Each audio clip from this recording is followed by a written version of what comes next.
sakit at karamdaman ako'y pinalaya. Ang kasalanan at ang kalungkutan, binawi niya ng lubusan. Kapangyarihan ng Diyos ay aking nararanasan.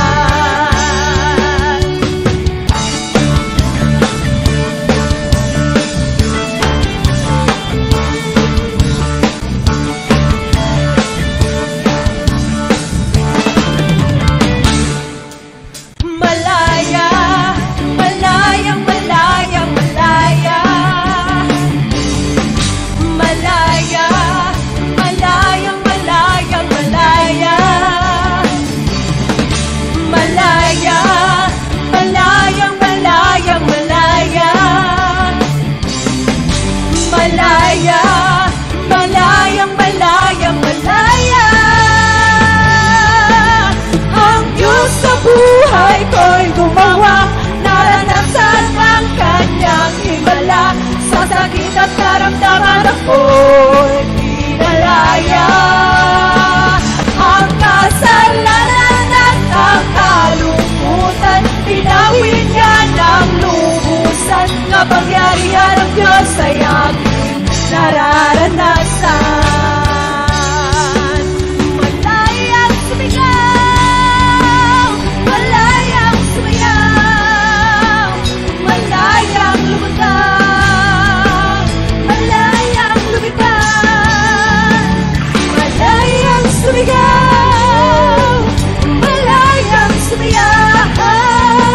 Kapangyarihan ng Diyos ay aking nararanasan.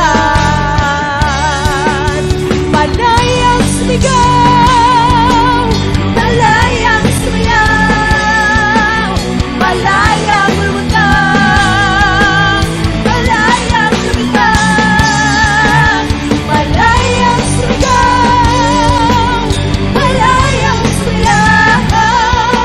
Kapangyarihan ng Diyos ay aking nararanasan. Malayang sumigaw, malayang sumayaw, malayang lumutang, malayang lumipad, malayang sumigaw, malayang sumayaw. Kapangyarihan ng Diyos ay aking nararanasan. Kapangyarihan ng Diyos ay aking nararanasan. Kapangyarihan ng Diyos ay aking nararanasan.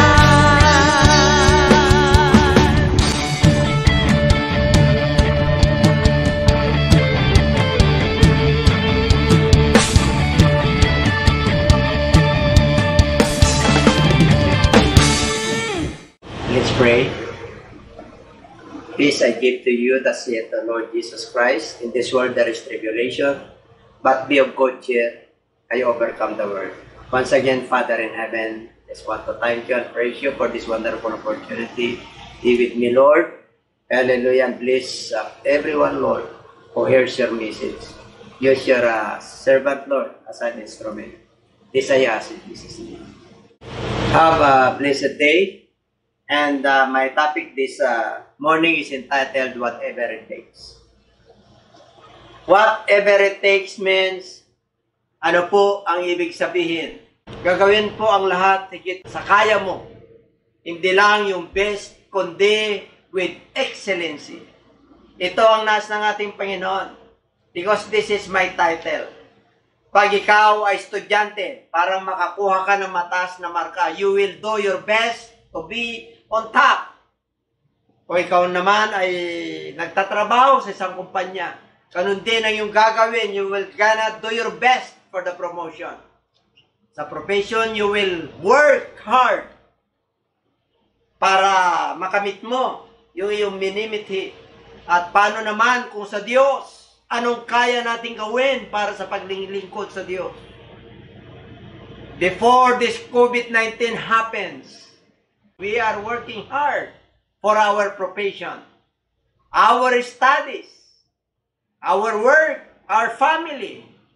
Another matters, focus lang tayo sa ating pansarili, sa pag-aasinso. Hindi naman masama yun. Kaya lang, sa panahon po ngayon, sa buhay na nakamit at pangarap, puro sarili natin minsan pa ang ating, doon tayo nakapokus.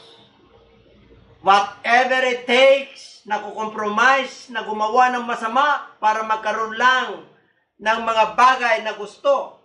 Pero sa ating mga Kristiyano, ano nga ba talaga ang ibig sabihin sa atin ng whatever it takes? Kaya pa din ba natin ang masitwasyon, lalo na sarado ang mga churches? Kaya ba nating magpatuloy pa rin? Sa kabila nito, kaya ba natin maglingkod sa Diyos? Sa kabila ng nangyayari, wala ng fellowship. Yung iba nanlalamig, nadi-discourage, maraming mga worker ng Lord. Sa fivefold ministry, mga pastor, evangelist, paano yung gagawin? Whatever it takes means you will walk a second mile. Sinabi ng Lord yan. Pag tumulong ka, 1 mile, tag-asa yun, then walk another mile. If your leader says to you, do you follow your leader? Or gagawin mo ba kung ano yung nais mo lang? Whatever it takes means you are willing to sacrifice and obey. Discouragement, fears, stress, depression. Apekto ka din ba sa sitwasyon at mananatili lang ba sa comfort zone? Or kaya mo bang sumunod at maglingkod at magsabing, whatever it takes, Lord, I will follow you. Ngayon, pag-aralan natin ang 3 apostoles, the 3 disciples of the Lord, na makikita natin kung paano sila sumunod sa ating Panginoon Jesus, na kahit na nung mangyari sila ay nagpatuloy na sumunod kay Kristo. Whatever it takes, they obey God. Bakit ditong Bible napapunta po sa atin sa panahon po natin ngayon? Sapagkat may nagsakripisyo. Inialay nilang kanilang mga buhay sa ating Panginoon. Sila po ay iba't iba ang pangyayari sa kanilang buhay. Sila po ay pinatay, pinaglaruan, pinugutan ng ulo. In the book of John chapter 14 verse 1 to 3, let not your heart be troubled. You believe in God, believe also in me. In my Father's house are many mansions. If it were not so, I would have told you, I go to prepare a place for you. And if I go and prepare a place for you, I will come again and receive you to myself. What where I am, there ye may be also. In the book of John chapter 13, unahin po natin si Peter. Ang karakter po rito, the Father, Jesus Christ, Peter, Thomas, Philip, and the disciples. Okay, in the book of John chapter 13, verse 36 to 37, Simon Peter said to him, Lord, where are you going? Jesus answered, where I am going, you cannot follow me now, but you shall follow me afterward. Peter said to him, Lord, why cannot I not follow you now? I will lay down my life for your sake. Ang pinag-usapan po rito, nagpapaalam na po ang ating Panginoon for His crucifixion. Kaya nagpapaalam sila ngayon, hindi kayo makasunod, pero pansamantala lang. Pero later on, makakasunod na kayo. Pero nais ni Peter na within that moment, kasi ang kanyang pinapag-usapan yung present tense, yung nangyayari, Lord, why can't I not follow you now? Kasama-kasama nila. Nakahanda akong ialay ang buhay ko sa iyo. Ang tanong, inalay ba ni Peter yung buhay niya sa ating Panginoon? O titingnan natin. In the book of John chapter 18 verse 10 to 11. Ito po, nung ang ating Panginoon ay panahon na, yung oras niya ay dumating na. the time has been fulfilled. Then Simon Peter, having a sword, drew it and struck the high priest's servant and cut off his right ear. The servant's name was Malchus. So Jesus said to Peter, put your sword into the sheath. Shall not drink the cup? Shall I not drink the cup which my Father has given me? Ito po, nung hinuli na ang ating Panginoon. Kaya sa paghuli sa Kanya, talagang ipagtanggol niya kasi sinabi niya yon, I will lay down my life to you, Lord, to follow you. Pinakita niya talaga. Ang ginawa niya, talagang yung espada niya, talagang yung espada niya, sinabi na dyan sa Bible sa ating binasa, na talagang natanggal. Yung kanyang tainga. Cut off his right ear. Kay Marcos po yan. Kaya sabi ng ating Panginoon sa kanya, balik mo. No Ilocano kunana ni Jesus kini Pedro, ay isublim ay ta espadam di kaluba na. Yan. Put your sword into the proper place. Shall I not drink the cup which my Father has given me? Kaya ito po, talagang ginampanan niya. Ngayon, let not your heart be troubled. Yan, dito na. Tinakausap niya yan. Kasi nag-usap po sila sa chapter 13 kanina sa last verse. Yung binasa natin. Ngayon, chapter 14 na po. Kaya sabi niya sa kanyang mga lagat, huwag magalumihanan ng iyong mga puso. Let not your heart be troubled. You believe in God, you must also believe in me. Kailangan kung sumampalataya kayo sa Diyos, sumampalataya kayo rin sa akin. Why? Then my Father's house had many mansions. If it were not so, I would have told you, I go to prepare a place for you. And if I go to prepare a place for you, I will come again. I will come again and receive you to myself, and where I am, there ye may be also. Anong ibig sabihin? Sabi niya sa kanyang mga lagat, huwag na magalumayanan ninyong puso. Bakit? Maraming tahanan yung aking Ama. Ipaghanda ko kayo. Kung saan ako naroon, this is second coming. Kung saan ako naroon, ay doon din kayo. Dadaling ko kayo ulit doon dahil ako'y maghanda para sa inyo ng tahanan. And where I go, you know. Ayan, alam nyo. And the way, you know. Sinabi niya, pero sabi niya kay Thomas sa verse 5, Thomas said to him, Lord, we do not know where you are going. And how can we know the way? Ito, kanina si Peter. Take note si Peter kanina. Tinanong niya, yung kung saan pupunta si Lord, iaalan niya yung buhay niya. Ngayon sa pangalawa, si Thomas. Kaya sabi ko sa inyo kanina, 5 yung Bible characters dito.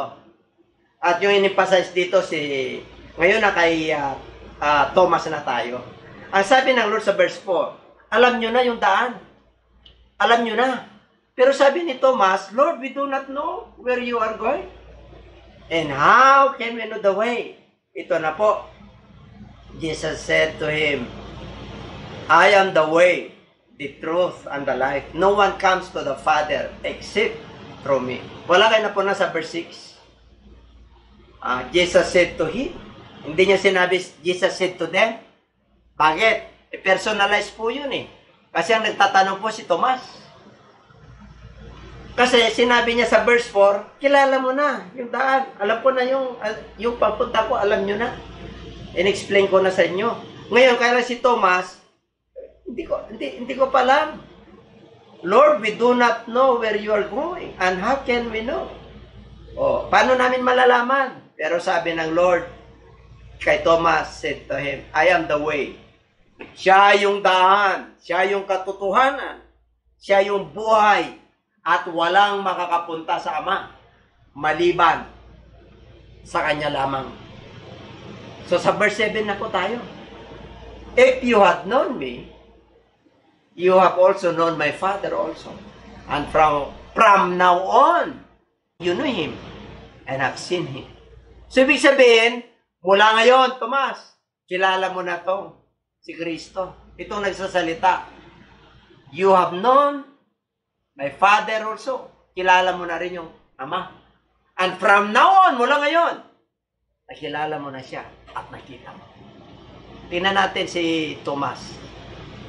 In the book of John, akala natin si Thomas nagdududa. Hindi po. Si Thomas makikipagpatayan ng sabayan. Tingnan nyo. Then Thomas, who is called the twin. Pag sinabing twin, Didymus said to his fellow disciples, let us also go that we may die with him. Ito po yung sinasabi ng ating Panginoon sa kanyang maalagad, yung kamatayan ni Lazarus. Maganda, nandito tayo. Kasi si Lazarus ay natutulog. Sabi niya, kung natutulog, bakit tayo pupunta pa? Sabi ng Lord, he plainly said to the disciples, Lazarus was dead. Patay na si Lazarus. Nung nag-resurrect ng ating Panginoon, now Thomas, called the twin, one of the 12, was not with them when Jesus came. Ito yung first appearance. Bakit wala si Thomas? Dahil tinagurihan ba natin siya yung paladuda dahil nagtanong siya? No. Di po. Ang nagbanyag sa kanya ay mga ano na po. Pero sa Bible, hindi siya daughter, hindi siya yung nagdududa. Talagang bakit? And after 8 days, in the book of John 20:26 to 29, and after 8 days, his disciples were again inside, and Thomas with them. And Jesus came, the doors being shut, and he stood in the midst and said, peace to you. He addressed to Thomas. Then he said to Thomas, reach your finger here and look at my hands, and reach your hand here and put into my side. Do not be unbelieving, but believing. Oh, Thomas, kapayapaan. Nandito na ako. Alam ko yung pinagsasabi mo. Hindi ka maniniwala hanggat hindi mo idaiti yung iyong kamay sa sugat ko. Ngayon, Thomas, nandito anak ko. Idaiti mo na, ipasok mo na yung iyong kamay, yung iyong daliri sa sugat ko. Wag ka, kailan maniwala ka. Manampalataya, Thomas answered and said to him, my Lord and my God. And Jesus said to him, Thomas, because you have seen me, you have believed. Blessed are those who have not seen and yet have believed. Nagpakilala na si Lord kay Thomas sa John chapter 14. Itong kausap mo, nakita mo na ako. Ito na yun. Kaya kilala niya talaga. Kilala niya na. Kaya during that time, talagang may mensahe puro ng Lord na talagang intentional, talagang wala si Thomas doon. Pinahintulutan ng Diyos na wala ron. Para ano? What is the purpose? Para masabi ni Thomas na siya yung Panginoon at Diyos. My Lord and my God. Bakit po? Kasi nag-resurrect na po siya. Si Jesus Christ ay Espiritu na. Dapat walang laman at buto. Pero kausap pa nila. Kasi nagpakilala na siya sa John chapter 14. Na siya yung way, yung life, and the truth. No one come to the Father but by Him. Kaya pinatotohanan to, this is the confirmation that the Word of God is true. Because 2 or 3 witnesses of the Word shall be established. Kaya dito po si Thomas, sinabi niya, my Lord and my God. Kasama yung kanyang mga alagad. 11 po sila. Kasi wala na dyan si Judas. Kaya yan po, yung number 1, si Peter. Number 2, si Thomas. And number 3, si Philip. Philip said to him, Lord, show us the Father, and it is sufficient for us. Jesus said to him, have I been with you so long, and yet you have not known me, Philip? He who has seen me has seen the Father. So how can you say show us the Father? Do you not believe that I am in the Father, and the Father in me? The words that I speak to you, I do not speak on my own authority, but the Father who dwells in me does this work. 11. Believe me that I am in the Father, and the Father in me. Or else, believe me for the sake of the words themselves. For assuredly I say to you, he who believes in me, the works that I do, he also do, and greater works than these he will do, because I go to my Father. Pangatlo, Si Philip. Who is Philip? Kanina, napag-aralan natin si Peter. Ngayon, pangalawa si Thomas. Pangatlo si Philip. Nung nagpakain ng 5,000 tao, sabi niya, Philip, feed them. Sinabi ng Lord dyan, sa John chapter 6, pakainin mo sila.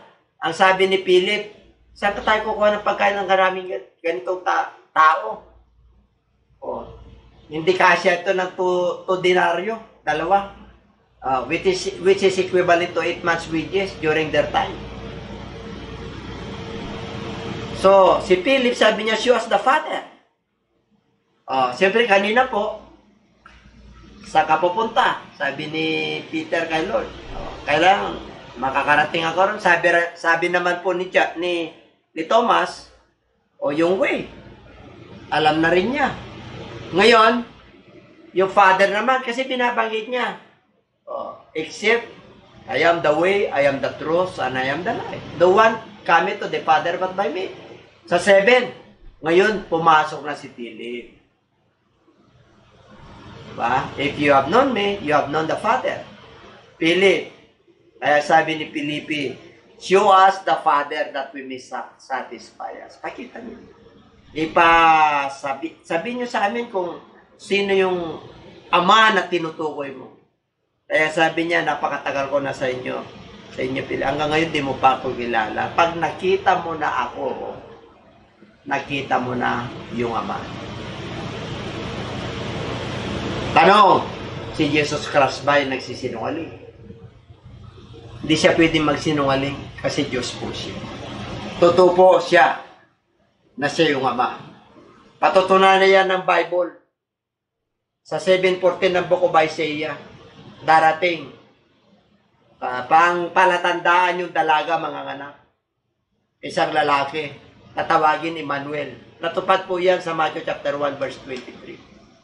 Dumating si Emmanuel dito. Jesus, God is with us. Isaiah 9:6, darating yung papanganak. Ano yon? Mighty God, everlasting Father, the Prince of Peace. Siya yung magiging ruler. Natupad po yan sa New Testament. Kaya sabi ng Book of John chapter 1, in the beginning was the Word, and the Word was with God, and the Word was God. Yun ang nagsalita yung Diyos. Sa verse 14, at yung salita ay nakatawang tao. And the Word made flesh and dwelt among us. Si Jesus Christ po yun. And we beheld His glory, glorious only begotten of the Father, full of grace and truth. Ibig po sabihin, punong-puno po siya ng biyaya at katotohanan. Kaya ito si Philip, ang ministry niya nung nag-resurrect ng ating Lord, siya po yung matinding preacher. In the book of Acts chapter 8 verse 5, then Philip went down to the city of Samaria and preached Christ to them. Sa 8:26 hanggang ano? 8:26, now an angel of the Lord spoke to Philip, saying, arise and go toward the south along the road which goes down from Jerusalem to what? This is a desert. 32 to 36, the place of the scriptures which he read was this, he was led as a sheep to the slaughter, and like a lamb dumb before his shearer. So opened he not his mouth. In his humiliation his judgment was taken away, and who shall declare his generation? For his life is taken from the earth.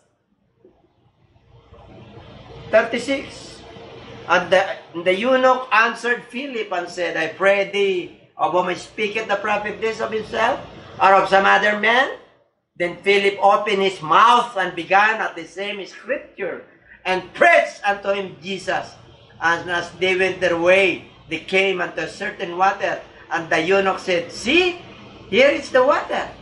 What that hinder me to be baptized? Oh, ito po, dinala siya ng Espiritu doon habang nangangaral sa Samaria para makausap lang yung isang kaluluwa, yung eunuch. Ito po yung taga-pamahala ng isang reyna. Kaya dito po, nagpabaptize po. Kasi walang magpapaliwanag sa kanya ng scripture. So habang nasa karwahe siya, Pinapunta siya ng Lord para ipaliwanag sa kanya yung kanyang binabasa. Kaya napaliwanag niya. Kaya anong makakadlang sa atin? O may tubig, may sapa. Sino makakadlang sa akin? Kaya binaptize niya po yan. Sisting nung nabaptize niya yan, dinala siya ng Espiritu ng ating Panginoon. At nangaral po si Philip. Kaya ito, whatever it takes, ipinakita ng Lord yung kanyang mga alagad. Bakit whatever it takes?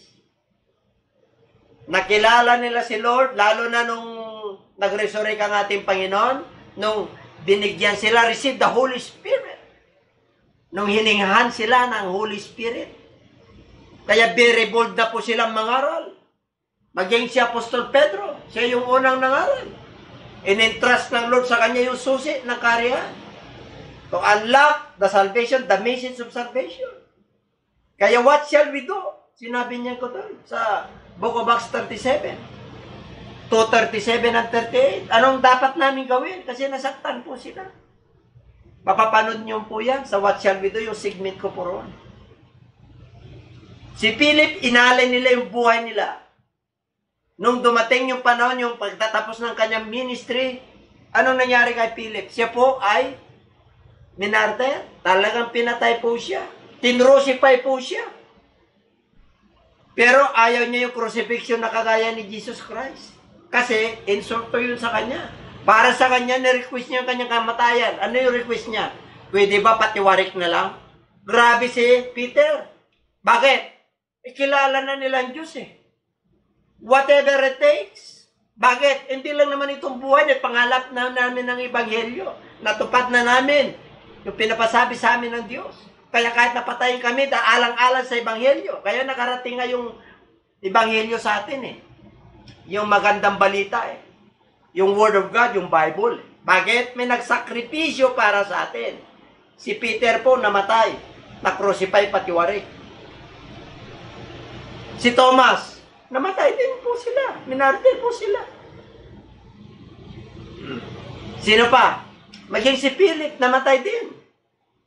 Pinugutan din. Pinagbabato. Iba-ibang kanilang kamatayan. Ang hindi lang namatay na alagad ni Kristo, sino po? Si John the Beloved. Bakit po? Hindi siya mapatay-patay, kaya tinapon siya sa island of Patmos eh. Bakit? Nakahula na yun eh. Nung pag-alam nyo kung hindi siya makakatikim ng kamatayan. Bakit? Lagi po siyang pag nangangaral si Jesus Christ po. Lagi po siyang nakahilig sa kanyang dibdib. Malambing po. Kaya tuwang-tuwa ang ating Panginoon. Kaya hindi siya pinahintulutan na mamatay. Bakit? Mayroon pa siyang mission sa island of Patmos. Doon po isinulat yung Book of Revelation. Kaya ang namatay po ng katandaan na nakapagtayo ng church sa Jerusalem ay si John the Beloved. Hindi po siya namatay na martyr, hindi po. Namatay po siya sa katandaan. Ganun katindi yung Diyos natin. Kaya nga itong COVID na to, marami tayong natutunan. There are a lot of lessons we learn, we experience. Napakarami. May disadvantage, pero may advantage din. Unahin natin yung disadvantage. Malungkot ang tao, hindi masaya. Bakit? Eh, siyempre po, yung movement niya nakakalabas. Yung ginagawa niya, gusto niya magpuyat, magparty muna, punta sa kaibigan, nagagawa niya yung gusto niya. Yan ang disadvantage ngayon nag-COVID. Hindi na siya makakapunta sa kaibigan niya, social distancing na, limitado na po yung movement. You could just imagine lockdown for 3 months hanggang ngayon. Wala pa naman kasaysayan sa buong mundo na nangyari yan. Pero nasa Bible prophecy na po yan. Kung maniniwala po kayo. Nangaral po ako nung last last Sunday. Ano yon? Darating ang Lord. Pag naipangaral na yung Ebanghelyo. And this is the end of the world. Kaya pinapangaral eh. Ano yung tatlong pangaral doon na Ebanghelyo na tunay? The Godhead of the Gospel. Isa lang Panginoon Diyos. Magkilala dapat lahat ang tao niyan. Magpapakilala ang Lord, maririnig nyo sa social media. Kaya lang, nakakalungkot. Pag hindi tayo nag-iingat, talagang habag lang ng Lord para tayo maligtas. Pangalawa, the second coming of the Lord. Yung the gospel of salvation. Pag tatanggapin nyo yung gospel of salvation na pinangaral ni Kristo, yun ang tunay na gospel. Gospel of born again, gospel of repentance, gospel of the baptism in Jesus' name, and receiving the gift of the Holy Spirit. Yun yung tunay na gospel. Ang pangatlo, the gospel of hope. Yung pagbabalik ng Lord. Yung tribulation na mangyayari dito, ano po, itong COVID po, practice lang po, practice warm up. Warm up para makontrol yung virus, para makontrol yung movement ng tao, para makapag-isip yung mga bansang mayayaman na may kakayanan, para yung microchips na yan, na i-implant sa tao, yan ang magkocontrol. Pwede nang i-lockdown yung tao. Lahat ng information niya nandyan na sa kanyang katawan. Wala nang makakapag-purge yan. Makakapagnakaw kasi, nakapasok na. Yung virus na yan, pwede nilang i-lockdown yan. Kaya ang tao parang robot na po. Kaya lang, hindi pa paintulutan ng Diyos sa panahon natin ngayon. Bakit? Nandito pa ang Church of God. Nandito pa ang mga mananampalataya. Naniniwala sa salita ng Diyos. Naniniwala sa kaloob ng Diyos, yung banal na Espiritu. Mga puspos po yan. Kaya yung love ng Lord ay pumapasok pa. Kaya samantalain natin ang bawat pagkakataon na binigay sa atin ng Diyos. Ang advantages ngayon, nandito tayo sa mahal sa buhay natin. Mayroon tayong panahon sa Diyos, panahon natin sa loved ones natin, panahon natin sa sarili natin, panahon natin we have to evaluate ourselves. Pwede tayong magmuni-muni at magnilay-nilay kung anong gagawin natin pagkatapos ng COVID. Pero mga minamahal, tagapakinig at mga mananampalataya, hindi na po babalik ng kagaya ng dati. This is just the beginning of sorrows.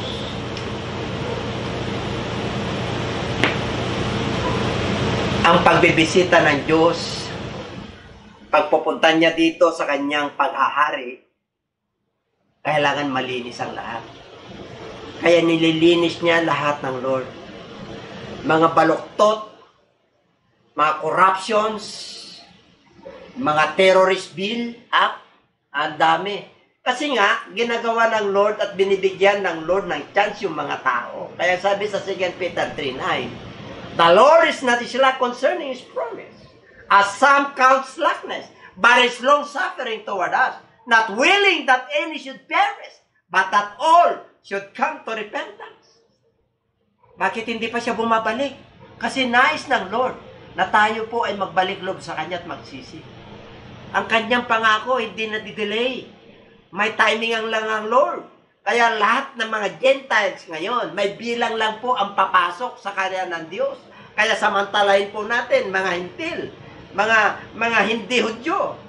Oh, we are not Jews. Grace lang ng Lord kung bakit po tayo inugpong ng ating Panginoon. Hallelujah. Kaya may bilang ng Gentiles na papasok po sa karya ng Diyos. Yung bilang na yon ang hinihintay. Pag once na nakompleto yung bilang, kukunin na ng Lord. Yung pinakamatindi na hindi pa nangyayari noon. Ano yon? Yung rapture of the church. Yung pagkuha, pag-agaw. You could just imagine, mawawala ang mga mananampalataya. Eh yung may buhay pa, nandito pa tayo na naka-lockdown, o kaya nakangitaan pa tayo. Kung yung mawawala, palagay mo na 500 million. Hirap na yun. Kaya dito po, ano pa?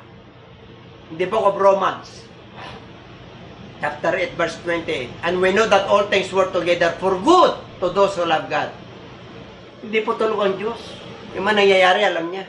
Sabi niya, and we know that all things work together for good. Tayong mga nanampalataya, yung mga nangyayari ngayon, for good to those who love God. O, kasi may pangako ang Diyos eh. To those who are called according to His purpose. May layunin ng Diyos kung bakit nangyayari nito. Ito nga, whatever it takes. Ano ngayon ang dapat kong gawin? Unti-unti bumabalik na naman. Nakalimot na naman ba tayo? Nanghina naman ba tayo? Tayo mga pastor, tayo mga lingkod ng Diyos, mga teachers, mga workers ng vineyard ng Lord. Kumusta na yung ating church? Yung ating church na pinagkatiwala ng Lord. Yung mamana ng palataya, nalagaan po natin. Nadi-discourage na ba tayo sa nangyayari? Dahil wala na tayong fellowshipping?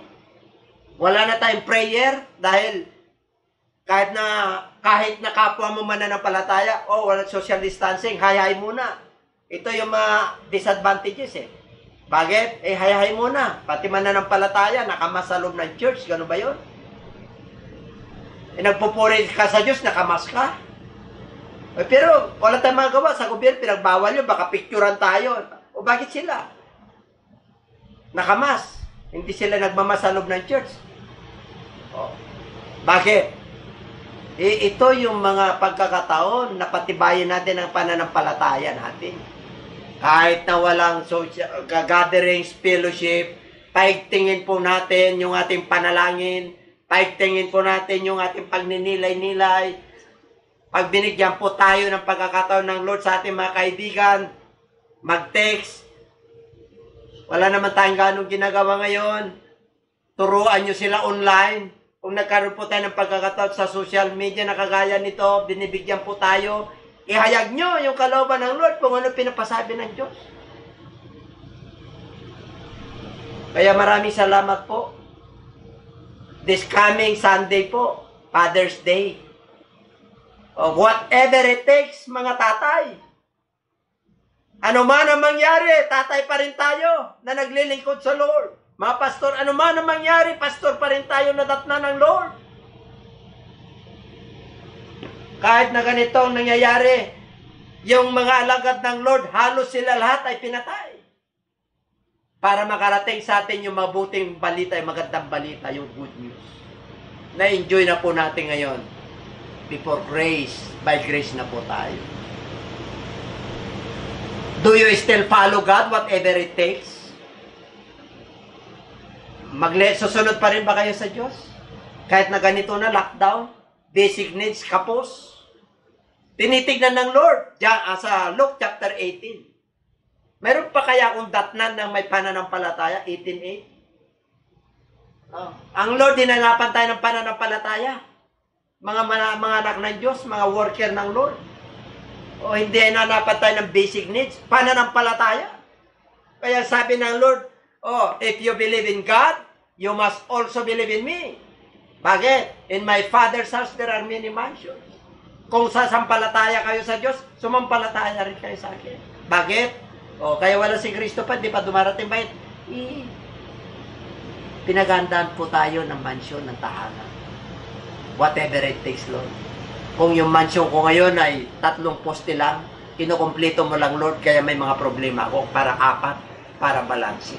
Ganun po ang Diyos natin. Darating po siya, hindi dahil sa gusto mo mangyari, no? Yung kanyang pangyayari. Mayroong sariling time clock ang Lord. Hindi yung panahon ng tao. Pero mga palatandaan, nandyan na po. Kaya, kung ako tatanungin nyo, I still follow God, whatever it takes. Bakit? Pero mo kukunin niya tayo. Kahit ngayon, kunin na tayo, pwede na. Yung mga nakanta, pwede nila sabihin. Pero mga Kristiyano na nalulupay-pay, asyadong abalat, balisa sa kinabukasan, abay, hintil ka pag gano'n. Ang mananampalataya, sabi ng John chapter 6, verse 33, but seek ye first the kingdom of God and His righteousness, and all these things shall be added unto you. Take note of for tomorrow shall take thought the things of itself. So patient unto this day. Ang ibig po sabihin, huwag ka mag-alala bukas. Bakit? Problema niya na yung bukas eh. Bahala ng Diyos doon. Yun ang ibig po sabihin. Kaya ikaw mananampalataya, worker ka pa, teacher ka pa, evangelist ka pa, pastor ka pa ng Lord. Tapos nag-alala ka, abay mga kapatid, tinitignan tayo ng Diyos. Ang gusto ng Lord, whatever it takes, Lord, sa'yo pa rin kami. Aasa. Hindi ako aasa sa sarili ko. Hindi ako aasa sa iba. Ako'y aasa at magtitiwala sa iyo. Hanggang buhay ako. at hanggang kunin mo. Marami pong salamat at pagpalain po tayo lahat ng Lord. Tayo po manalangin, mapagpalang Ama, marami pong salamat sa iyong masalita. Salamat po sa lahat ng mga nagdinig. Salamat po sa lahat ng mga televiewers. Salamat po sa ginagamit niyo po yung aming YouTube channel at saka yung Facebook page. Salamat po sa mga lahat ng sumusuporta po sa iyong gawain. Salamat po na marami. Ingatan mo at pagpalain mo ng lahat at i-provide mo pangalan bawat isa. In Jesus' name we pray. Amen. Magandang umaga po sa inyong muli mga kapatid, sa ating mga televiewers, subscriber at mga kapatiran po. Magandang araw po at tayo po binayayaan muli ng Panginoon na tayo po ay magkita-kitang muli. Salamat po sa Diyos at tayo po ay nakatunghay muli ng napakaganda pong mensahe na ating mahal na Bishop Domingo C. Lucena na pinamagatang whatever it takes. Tunay nga mga kapatid na anuman ang mangyari sa mundo ito, manatili po tayo sa Diyos kasi ang Diyos po natin ang siyang ating buhay, pag-asa at siya po ang nakakaalam kung ano ang mabuti po sa atin. Yung mga pagsubok po na dumarating sa ating buhay, yung mga bagay po na nangyayari sa ating kapaligiran mga kapatid, hindi po natin yan maiiwasan. Ang mahalaga po, habang nabubuhay po tayo sa mundong ito, dapat po tayong manalig sa Diyos, sumunod sa Kanyang mga kalooban, at maglingkod po tayo sa Kanya ng may kagalakan. Upang sa magkaganon, sa pagbabalik po ng ating Panginoon ay madatnan niya po tayo na nasa tamang posisyon sa paglilingkod po sa Kanya. At maraming salamat din po sa Panginoon at patuloy po tayong binibigyan ng programang ito ng JCLGAA. At patuloy po tayo na sumuporta sa gawain ng Panginoon para tayo po ay tuloy-tuloy na mapagpala sa kalooban ng ating Diyos. At sa oras na ito mga kapatid, inaayayahan ko po ang ating mga televiewer, ang mga sumusuporta po sa mga gawain ng Panginoon. Kung sino man po kayo, malaya nyo pong tanggapin ang ating Panginoon bilang tagapagligtas ng inyong buhay. Kailangan po natin ng Savior, lalo na po sa panahon ngayon. Hindi po natin masabi, baka biglang dumating na mga pangyayari na hindi po natin muli maaasahan, kagaya po itong pandemic na ito, bigla-bigla mga kapatid. Pero ihanda lang po natin yung ating mga sarili, tanggapin po natin ang ating Lord bilang Savior and Lord para kung ano man ang mangyari mga kapatid, hindi po tayo pababayaan ng ating Panginoon. Okay? Sige po, tayo po mananalangin na ng pagtanggap sa ating Panginoon. Sige po natin sumandali ang ating mga mata, iyuko po natin ang ating mga ulo, at itaas po natin ang ating dalawang kamay bilang tanda ng pagsuko sa ating Panginoon. At sumunod po kayo sa maikling panalangin na ito. Amang banal na makapangyarihan sa lahat, maraming pong salamat sa pagkakataong ito na ibinigay mo po sa akin upang tanggapin ka sa aking buhay. Patawarin mo po ako, Ama, sa lahat ng aking pagkakasala na nagawa. Patawarin mo po ako, linisin mo po ako, at gawin mo po ang karapat-dapat ng maging anak mo. At sa oras na ito, tinatanggap kita bilang Panginoon at sariling tagapagligtas sa aking buhay. Tinatanggap kita bilang kaisa-isang Diyos. Pagarian mo po ako mula ngayon hanggang sa iyong pagbabalik. Salamat po sa kapatawaran ng aking mga kasalanan. Salamat din po sa aking tagapagligtas. In Jesus' name we pray. Amen. Ang tinanggap po natin ang ating Panginoong Jesus at sa mga nais naman po na sila ay mabautismuhan sa pangalan po ng ating Panginoon, sa kapatawaran po at paglilinis sa ating kasalanan, mangyari po na tawagan lang po niyo kami upang ma-schedule po natin kung kailan po kayo mababaptize. Huwag po kayo mag-atubili. Kailangan po natin mabautismuhan sa pangalan ng ating Panginoong Jesus upang tayo daw po ay patuloy na patawarin at tanggapin natin ang pagpapala, ang Holy Spirit ng ating Panginoon. At sa oras din po ito mga kapatid, nais ko po na pasalamatan ang lahat po ng mga bumati, mga kapatiran, mga kamag-anak, mga loved ones, mga friends. Salamat po sa inyong pagpati sa aming ka-39 wedding anniversary po ni Bishop. Salamat po sa Diyos at binigyan niya kami ng ganitong habang taon ng pagsasama. At nandyan po ang ating mga mahal sa buhay, ang ating mga supling na walang sawa sumusuporta din po sa gawain ng Panginoon. Maraming po salamat sa inyong lahat na naging kaparty po ng aming buhay. Pagpalain po tayong lahat ng Panginoon at naging masaya po ang ating celebration. At ganoon din mga kapatid, sa susunod na linggo, loobin po ng Panginoon, magse-celebrate po tayo ng Father's Day mga kapatid, para sa ating mga tatay, sa ating mga papa, sa ating mga ama ng tahanan. Ipagdidiwang po natin ang kanilang kaarawan. Sapagkat kung wala po ang tatay sa isang tahanan, malungkot, hindi po ba? Ang ating mga ama na patuloy na binibigay ang kanilang lakas upang tayo po ay irao sa ating buhay. Maraming po salamat at binigyan tayo ng mga tatay ng tunay mga kapatid na masasandigan po natin. Yung ama na kung tatawagin natin mga kapatid, hindi tayo pababayaan. At yan po yung ating amang nasa langit. Maraming pong salamat mga kapatid. At patuloy po natin suportahan ang gawain ng Panginoon dito po sa JC LGAA. Subaybayan po natin sa ating YouTube at Facebook account. Tuwing Friday po, alas 5 ng hapon. At tuwing Sunday naman po, alas 9 ng umaga. Naway magkita-kita po tayo at huwag po kayo magsawang sumuporta sa gawain ng Panginoon. Sapagkat kung tayo po ay nananatili sa Diyos, ano man ang mangyari, whatever it takes mga kapatid, maaasahan po natin ang ating tagapagligtas. Maraming po salamat at sa oras na ito, tayo po ay mananalangin pansamantala ng pagwawakas ng gawain ng Panginoon. Pigit po natin sumandali muli ang ating mga mata. Tayo po'y manalangin sa ating Panginoon. Yes, Lord, we praise you. We thank you, God. Thank you for everything. You're really great, God. Hallelujah. Lord God, maraming pong salamat sa patuloy na biyaya na binibigay mo po sa aming lahat. Salamat, Lord, sa patuloy na pagbibigay mo po sa amin ng proteksyon, ng pag-iingat mo, Lord. Lalo na po, Panginoon, sa panahon po ng pandemic na ito. Salamat, Lord, at unti-unti po, Lord, lumuluwag na po ang aming kalagayan, Panginoon.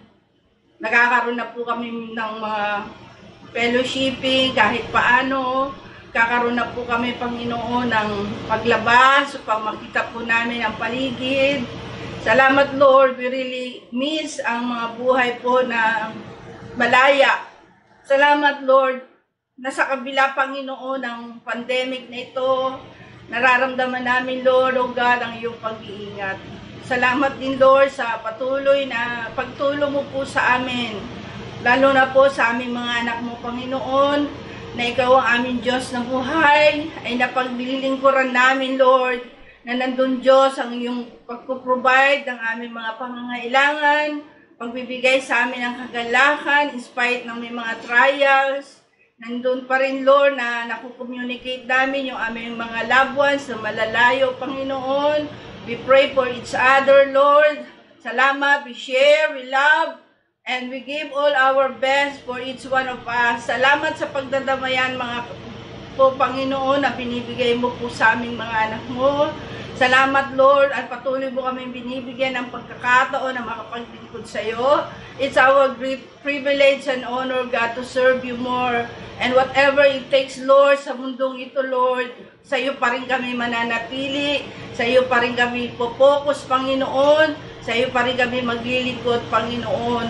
Hallelujah! Alam po namin, Diyos, na kung kami nasa iyong mapagpalang kamay, Panginoon, hindi po kami mawawala, hindi po kami magigiba, hindi po kami wawawala ng pag-asa, Panginoon. Sapagkat ikaw ang aming Diyos na buhay, ang aming dakilang tagapagligtas. Maraming po salamat, Lord. At patuloy mo, Diyos, na iunat ang iyong mapagpalang kamay Basbasa mo, Lord, ang lahat, Panginoon, na nagtitiwala sa iyo, ang lahat ng umaasa sa iyo, at lahat ng naglilingkod sa iyo ng tapat. Maraming pong salamat, Panginoon. Patuloy ka, O Diyos, kang kumilos sa bawat isa, Panginoon. We love you and we praise you. Salamat ng marami sa iyo lamang po ang papuri, parangal at pagdakila sa aming Diyos na buhay. In Jesus' name we pray. Amen, amen, and amen. Thank you and God bless you all.